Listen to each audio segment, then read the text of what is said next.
Hi, Ma'am Ronnie. Pasensya na po. Pag pinapasok ko po kayo, baka ako yung mawalan ng trabaho eh.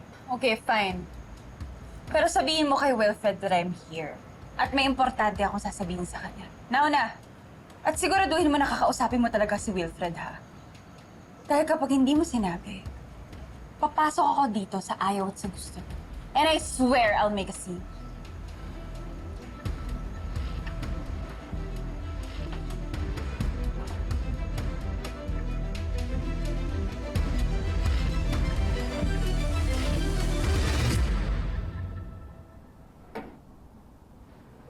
Ma'am, pwede po kay Sir Wilfred. Ako, nasa meeting pa eh. Bakit? Kasi ma'am, si Ma'am Ronnie po kasi nasa labas. Nagpupumilit po na makausap si Sir Wilfred eh. Ako nang haharap sa kanya. Halika. Sige po.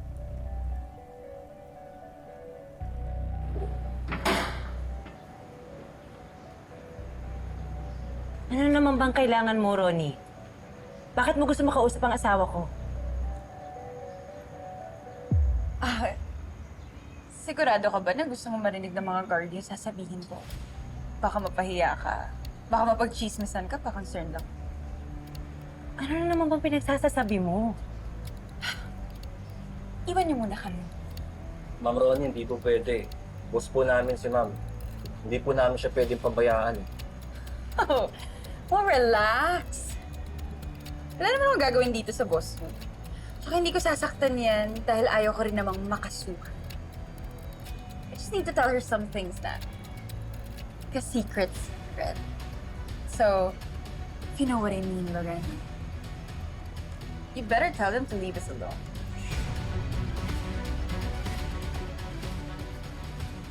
Kuya, sige na po. Kaya ko na po yung sarili ko. Iwan niyo na po muna kami.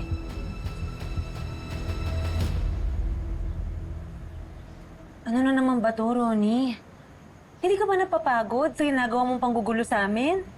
Ha? Ganun ba karami yung oras mo? Naboboard ka na ba sa buhay mo? Hindi na kita maintindihan eh. Alam mo, funny nakukuha mo pa talaga magtaray sa akin. When I already know kung ano yung secret niyong magkakapit. Ano na naman? May nakita ka ba bukod dun sa Carol Bundy? Sasabihin mo na naman na hindi ako si Lorena. Because you're really not. Kilala ko na talaga kung sino ka, girl. And this time, I am sure of it. Carolina Aston.